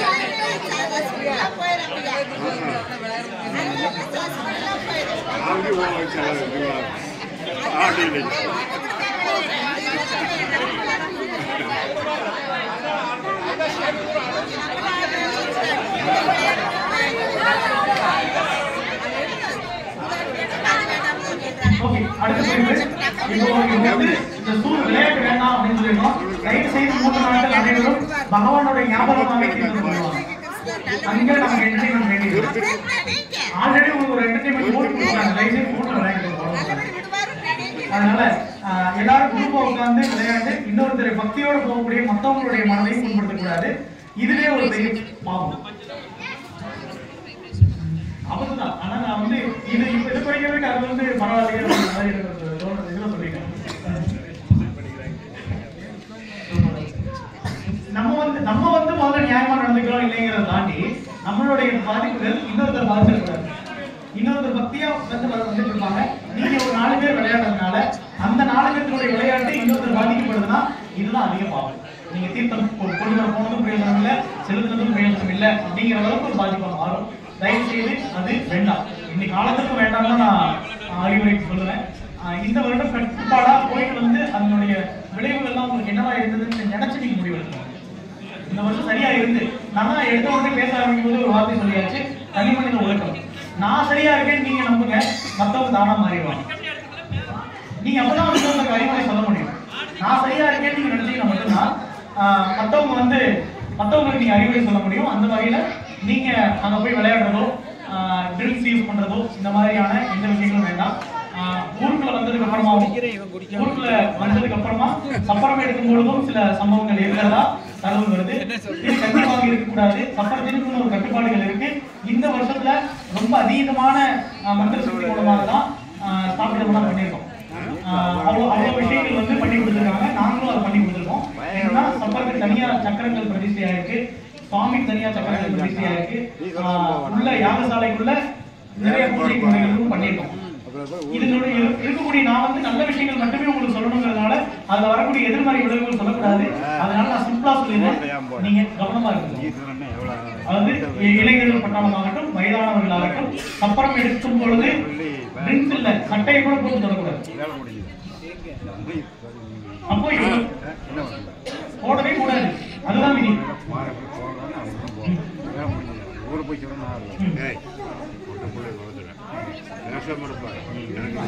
யூனிஃபார்மா இருந்ததுன்னா நீங்க ஒரு விதி வச்சிருக்கீங்கன்னா அதை வேணா அப்ளை பண்ணிக்கோங்க. ஆனா நான் சொல்ற இந்த விஷயங்களை வச்சுக்கோங்க சொல்றேன். அவருக்கு வந்து சப்பரம் தொட ஆரம்பிக்கும் பொழுது அவரை சுத்திப்படுத்திட்டு, அதாவது ஒரு சொம்பு தண்ணி ஊத்தி அவரை சுத்தம் பண்ணிட்டு அதுக்கப்புறமா தொட விடுங்க. அவர் அதற்கு முன்னாடி அவர் வந்து வெளியில எங்கேயாவது போயிருப்பாரு, வெளியில எங்கேயாவது வீட்டுக்குள்ளேயே அவர் வந்து பாத்ரூம் போயிடலாம், போயிட்டு வந்த உடனே சப்பரத்தை தொடலாம். அந்த சுத்தபத்தங்களுக்காக வந்த உடனே வெளியில எங்க போயிட்டு வந்தாலும் ஒரு குடம் தண்ணியை ஊத்திட்டு அதுக்கப்புறமா சப்பரத்தை பிடிக்க வைங்க.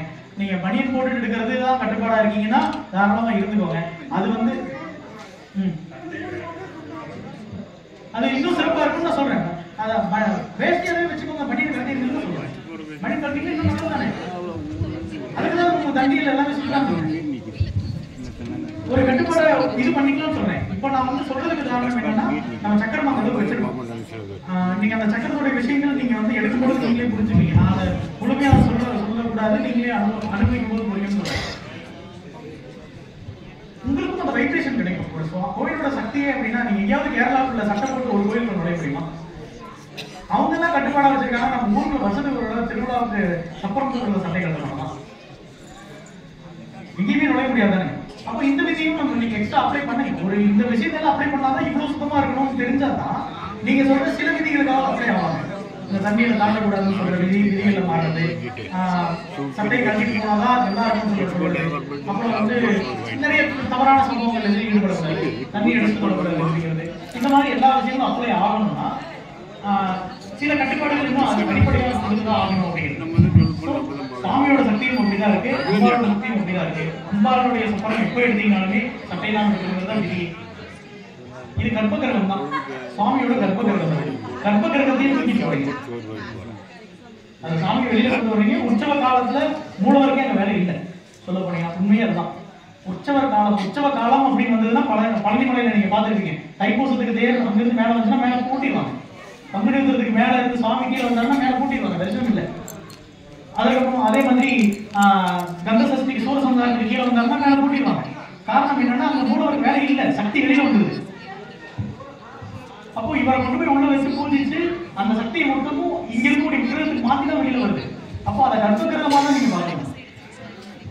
அப்போ அந்த கர்ப்பகிரகமா பாத்துக்கணும்னா கர்ப்பகிரகத்துக்குள்ள நுழையும் போது என்னென்ன விதி எல்லாம் சொல்லுவோமோ அது எல்லாம் அப்ளை பண்ணிக்கோங்க. சட்டை இல்லாம நீங்க சப்பரம் பண்ணிக்கிறது ரொம்ப நல்ல விஷயம். அது உங்களுக்கு நல்ல சக்தியை தரும்.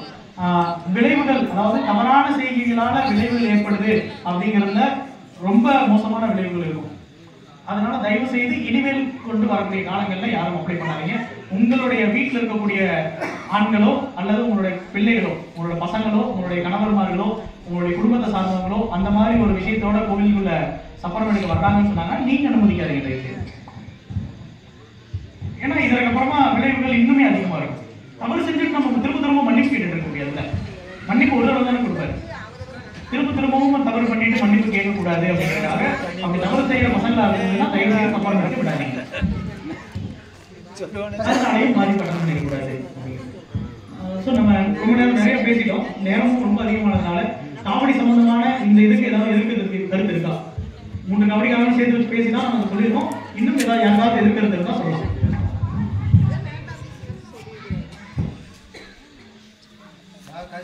சொல்லுங்க. கேட்கறாரு சாமி அவர் எப்படியே தரல, அவர் 2 மணி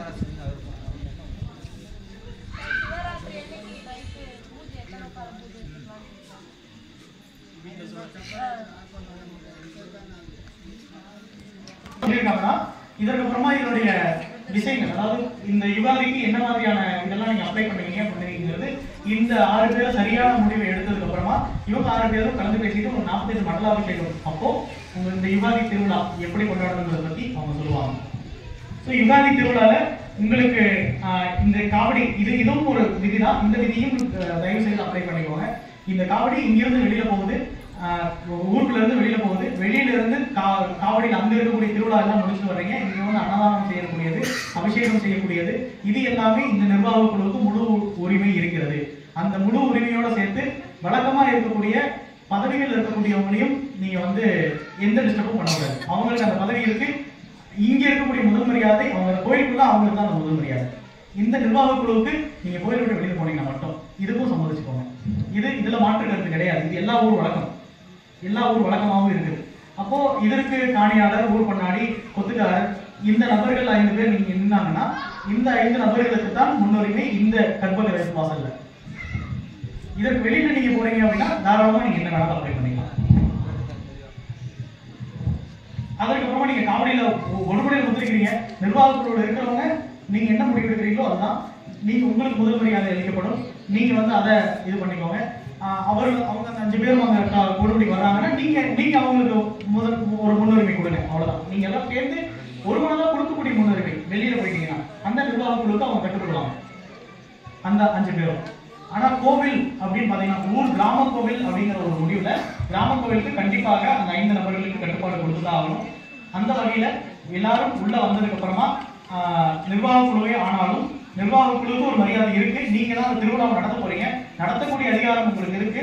மரியாதை கொடுக்கக்கூடிய அதிகாரம் அவங்களுக்கு இருக்கு. மரியாதை அவங்களுக்கு தான், அவங்களுக்கு மரியாதை. நிர்வாக குழுவுக்கு கிடைக்கக்கூடிய தனி மரியாதை தனியா கிடைக்கும். அதுவும் ஏற்றுக்கோங்க எல்லாரும். சம்மதம் தானே உங்களுக்கு? அது உங்களுக்கு சரிங்களா? சொல்லுங்க, பதில் சொல்லுங்க. சொல்ல மாட்டேங்கிறீங்க.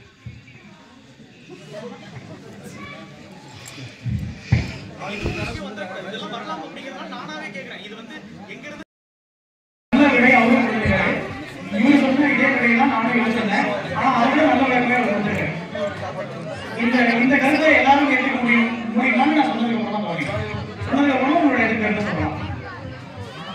முதல்ல பாத யாத்திரை கிளம்புறவங்க 3 நாளைக்கு முன்னாடி கிளம்பலாம். பாத யாத்திரை கிளம்புறவங்க 3 நாளைக்கு முன்னாடி கிளம்பலாம். இதுல முக்கியமான குறிப்பு என்ன அப்படின்னா, அன்னதானம் அப்படிங்கிறது ஒரே ஒரு குரூப் தான். மொத்த டீமும் ஒரே டீம் தான். இதுல நீங்க என்னதானம் பண்ணிக்கிறீங்க, நாங்க என்னதானம் பண்ணிக்கிறீங்கிறத பேச்சு வரக்கூடாது. வர வேண்டாம்னு சொல்லுவேன். நீங்க 3 நாளைக்கு முன்னாடி பாத யாத்திரை கிளம்புறாங்க, தாராளமா கிளம்புங்க. ஒரே நாள்ல கிளம்பணும்னு நினைக்கிறவங்க இவங்க முதல் நைட் இருந்திருக்காங்க, நீங்க அந்த நேரத்துக்கு 3 மணி நேரத்துக்கு முன்னாடி கிளம்பி போங்க. நைட் 3 மணி நேரத்துக்கு முன்னாடி கிளம்பி போறீங்க. நைட் எல்லாரும் ஸ்டே பண்ணுங்க. காலையில திரும்பவும் வீட்டு எல்லாம் வச்சுட்டு அங்க எல்லாரும் சேர்ந்து ஒன்னா அன்னதானம் சாப்பிடுங்க. அந்த மீதி இருக்கிற குரூப், அதாவது ஒரு நாள் முடிச்சுட்டு திருப்பி வரணும்னு நினைக்கிறவங்க திருப்பி ஊருக்கு வாங்க. திருப்பி நடந்து வரணும்னு நினைக்கிறவங்க நடந்து வரணும். அது ஒரு 5 நாள் கூட ஆகி போடும். திரும்பவும் இங்க எல்லாரும் ஒன்னா சேர்ந்துவோம். இந்த அன்னதானம் 3 குரூப்பா போய் 3 வித்தியாசமா உத்திரிக்கிறதும் 3 வித்தியாசமா தீர்த்தம் அபிஷேகம் பண்றதும் 3 விதமா அன்னதானம் பண்றதும் தான் வேணாம்னு சொல்லுவோம். இந்த கருத்துக்கு யாராவது இருக்கா? சொல்ற விஷயம் புரிஞ்சுங்க எல்லாருக்கும்? கருத்து ஓகேங்களா?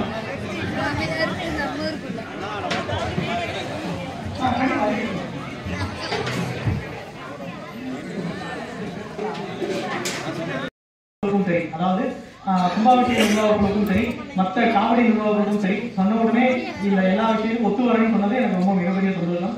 ஏன்னா பகவான் விரும்பப்படக்கூடிய ஒரு விஷயத்தை தான் நானும் விரும்பப்படுறேன். இது நிறைய பேர் கேட்ட ஒரு விஷயமா இருந்தது. நான் பேசுறதுக்கு காரணமே, எனக்கு இங்க பாலாலயம் நடந்தப்போ ஒரு சில மகளிர் என்கிட்ட கேட்டாங்க, எங்களுக்கு இதுதான் ஒரு பெரிய இடையூறுகளா இருக்கு மனசுல. கும்பாபிஷேகத்துல யுகாதியில நாங்க ஒற்றுமையா இல்லை, ஒற்றுமையே இல்லாம தான் எல்லா விஷயங்களும் நடக்குது. ஒற்றுமையானா எனக்கு நல்லா இருக்கும்னு கேட்டாங்க. அதை தீர்த்து வைக்காம போனேன்னா நான் ஒரு மனசுல இடையூறுகளாக இருக்கும். என்கிட்ட நிறைய இடத்துல தகவல் வராது. அதனால சில ஊர்களை நம்ம விளக்கம் கொடுத்துருக்க மாட்டோம், சேர்த்து வைக்க முயற்சி பண்ணிருக்க மாட்டோம்னு வச்சுக்கோங்க. ஆனா என்கிட்ட காதுக்கு ஒரு தகவலை நான் நிராகரிச்சுட்டு போகக்கூடாது. எனக்கு என்ன, நான் கும்பாபிஷேகம் பண்றேன், லாபம் எடுத்துட்டு போயிடலாம் அப்படிங்கிற நோக்கில் மட்டும் என்னால ஏற்க முடியல. அதனால நான் என்ன ஆனாலும் பரவாயில்ல, உங்களை எல்லாத்தையும் வர வைக்கணுங்கிறதுக்காக தான் நான் பூஜையை பண்ணோம். இன்னைக்கும் மேபி இந்த இவரை பூஜை நடத்துறாருன்னு சொல்லியிருந்தாலோ, இல்ல ரவி என்ன பூஜை நடத்துறாருன்னு சொல்லியிருந்தாலோ இதுல பாதி பேர் வந்துருக்க மாட்டேங்க. அப்போ எனக்கு இந்த விஷயம் இன்னைக்கும் நிறைவேறாது. இந்த ஒரே காரணத்திற்காக மட்டும்தான் நானே பூஜை எடுத்துக்கிட்டேன். என்னால அந்த அளவுக்கு சொல்லவே இல்லை.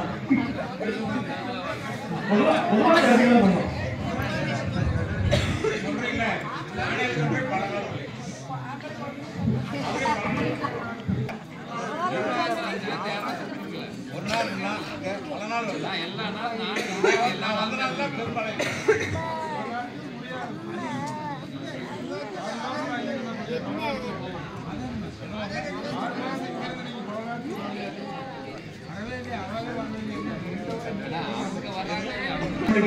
சிவசிந்தனையாகவும் பகவான்களுடைய சிந்தனையாகவும் இருக்கணும். அவங்களுடைய தாற்பயம் எல்லாம் நமக்கு உருவாகணும் அப்படிங்கிறதுக்காக தான் அவருடைய கதையை கேட்டு அவருடைய பாடல்களை பாடி இந்த மாதிரி டைம் ஸ்பெண்ட் பண்ணி உங்களுடைய எல்லா விஷயங்களையும் உருவாக்கிக்கிறதுக்காக அப்படிங்கிறத அந்த ராத்திரி கண் முடிச்சு மகளிர் பூரா 100 ரூபாய் பணம் போட்டு அன்னைக்கு எல்லாருமே சாமி இங்கேயே கண் முடிச்சுக்கலாம். நீங்க முடிவு எடுத்துருக்கீங்க. தாராளமா நிர்வாகத்தை சொல்லி ஏற்பாடுகளை பண்ணுங்க. சிவராத்திரி தாராளமா நடந்துக்க தப்பு இல்லை. 4 கால பூஜைகள் 4 காலமாக வச்சு பூஜைகள் நடத்திட்டு விடியும் பொழுது திருப்தியா அன்னதானம் முடிச்சு நீங்க வீட்டுக்கு அவங்களே அதுக்கு முன்னாடி ஏற்பாடுகள் பண்றோம் அப்படிங்கிறது கேட்டிருக்காங்க.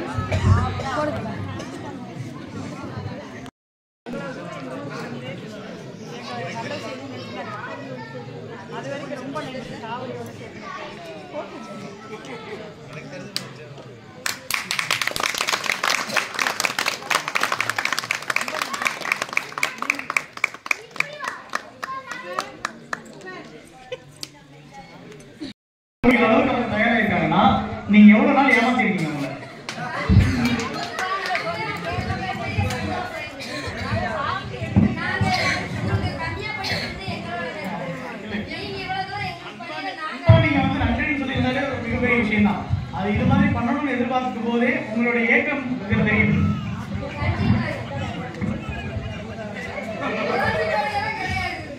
நான் தான் உங்களுக்கு ஆல்ரெடி சொல்லியிருந்தேன், ஆண்கள் கூட காவடிக்கு போகாதீங்க, அவங்க போய்கிட்டோம். நீங்க உள்ளூர்ல இருந்து ஆரம்பிக்கிறோம்.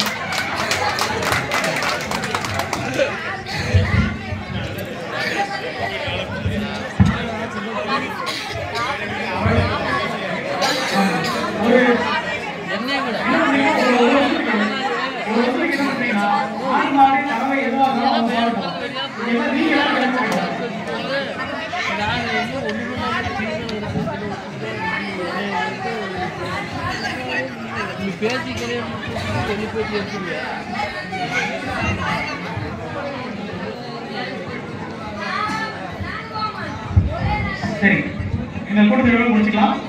என்னுடைய அந்த நிர்வாக குழுவுக்குண்டான விஷயங்கள் மட்டும் மண்டலாபிஷேக பூர்த்தி காலத்துல முடிவாகும். அன்னைக்கு வந்து நீங்க இதெல்லாம் கேட்டுட்டு இந்த 6 பேருக்கு தயவு செய்து எல்லாரும் ஒத்துழைப்பு கொடுங்க. அன்னைக்கு யார் அந்த 6 பேர் சொல்றாங்களோ அவங்க அந்த குழுவுல இருந்து ஒருத்தர் வந்திருக்காரு, இந்த குழுல இருந்து வந்திருக்காரு, தயவு செய்து நினைக்காதீங்க. இவங்க எல்லாரும் உங்க ஊருக்காரங்க. இனிமேல் நினைக்கிறாங்க, அவங்க நினைப்பாங்க அந்த மாதிரி நல்ல விஷயங்கள்லாம் நடக்கும். ரொம்ப நன்றிங்க எல்லாத்துக்கும். எனக்கு நான் கேட்டதுக்காக இவ்வளவு நேரம் காத்திருந்ததுக்கு